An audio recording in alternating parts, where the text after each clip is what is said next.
স্বরাষ্ট্র উপদেষ্টা মারা গেছে, প্রশ্নবোধক চিহ্ন। আমি আপনার মতো থমকে গেছি টেলিভিশন নিউজে। পরে ক্লিক করলাম, সাংবাদিক সাহেব বলতেছে জানাজা অনুষ্ঠিত হচ্ছে গায়েবানা। কেন? চট্টগ্রাম প্রেস ক্লাবের সামনে ছাত্র জনতা একজন ইমাম সাহেবকে এনেছেন যে উনি ওনার দায়িত্ব পালনে ব্যর্থ। কি করেছেন? ব্যর্থতা ওনার কি? যে কোথাও কোনো ধরেন ঘটনা ঘটছে, আপনার প্রতিবেশী পাশে ডাকলে ওনার প্রশাসনকে আসে না।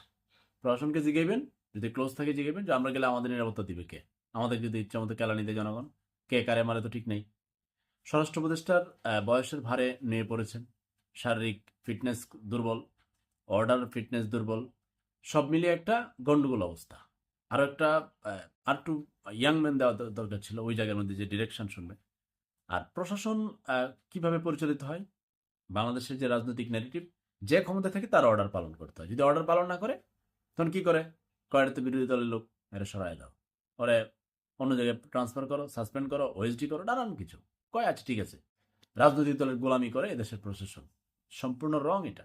আর এই কারণেই প্রশাসনের প্রতি মানুষ এত ক্ষিপ্ত। প্রশাসন এখন তো টাইম রে ভাই, প্রশাসনের ভাইয়েরা এবার স্বতন্ত্র হন। এবার নিজেদের অধিকার প্রতিষ্ঠিত করেন যে আমরা, আপনারা নিজেরা সংস্কারের আয়োজন করে বসেন যে আমরা কোনো রাজনৈতিক দলের গোলামি করবো না, কারো অর্ডার মানবো না। জনগণের ভ্যাট ট্যাক্সের টাকা আমাদের বেতন হয়, আমরা তাদের কথা শুনবো। এখন আপনাদের টাইম কিন্তু গোছালোভাবে, অতীতের ভুল তো যা দেখে আসছেন যে রাজনৈতিক দলের অর্ডার পালন করতে গেলে আপনাদের কি নিজেদের ক্ষয়ক্ষতি হয়, নিজেদের অপরাধ বোধ কাজ করতে হয়। এবার ঠিক হয়, কারণ স্বরাষ্ট্র উপদেষ্টা সাহেব আপনি দেখেন আপনি ঠিকমতো চালাতে পারবেন কিনা। আপনি ক্লিয়ার করে বলেন যে আমি তো অর্ডার দিয়ে ওরা পালন করে না, বলতে তো অসুবিধা নেই। আনালে সরে পড়েন না, অসুবিধা কি? আপনার বয়স মানুষ, রিটায়ার্ড করেন, রেস্ট নেন, যে আমি গেছিলাম, আমার কথাটা শুনে না, আমি অর্ডার দিয়ে ওরা মানে না। বলতে তো হয় ব্যর্থতা। আমাদের আসিফ নজরুল স্যার তো তার ব্যর্থতা বলে না। কেন 6 লাখ টাকা এখনো লাগে সৌদি আরব যেতে? কেন আপনার বিমান ভাড়া 50,000 থেকে 1,91,000 টাকা? উনি কি বলা তো দরকার যে আমার অর্ডার মানে না ওরা, সিন্ডিকেটটা এই জায়গায় চলতেছে। এখনো যদি সিন্ডিকেট চলে, এখন তো কোনো রাজনৈতিক সরকার নাই, বলেন না যে আমরা পারছি না। সমস্যাটা কি? এখনো ভূমি অফিসে কেন ঘুষ চলে, পাসপোর্ট অফিসে কেন ঘুষ চলে, এখনো কেন চাঁদাবাজি চলে? সমস্যাটা কোথায়? মানে কে ঘটনা ঘটাচ্ছে? স্বরাষ্ট্র উপদেষ্টা আপনি একটু ক্লিয়ার করে একটা সংবাদ সম্মেলন করেন যে আমার উপর যে এত ক্ষিপ্ত হচ্ছেন, আমারে মারি ফেলাইতেছেন, আমার জানাজা আপনারা করে ফেলতেছেন, আমি পারতেছি না। কেন পারতেছি না? আমার অর্ডার এরা মানে না। এরপরে যারা আপনার অর্ডার মানে না তাদেরকে জিজ্ঞেস করা হবে আপনারা কেন ওনার অর্ডার মানেন না, তখন তাদের ব্যাখ্যা শোনা হবে, তাহলে জাতি জানতে পারবে সংবিধান লেখা জনগণ রাষ্ট্রের মালিক।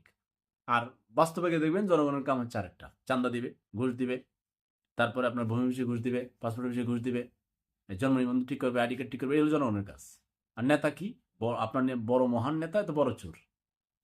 হ্যাঁ, সাদা পাঞ্জাবি পরে গণতন্ত্র আর সংবিধানের বয়ান ছাড়বে, আর হাজার হাজার কোটি টাকা চেলাপেলাদেরকে খাওয়াবে, নিজে খাবে, পরে টাইম হইলে তার দল না থাকলে বিদেশ চলে যাবে। এই সংস্কৃতি মহান মুক্তিযুদ্ধের পরবর্তী এই 53 বছর ধরে চলছে। আর প্রতিহিংসা যে চলছে, আমার মনে হয় আগামী আরো 53 বছর চলবে। কারণ 100 বছর পার না হলে, 200 বছর পার না হলে কোনো জাতি সভ্য হয় না।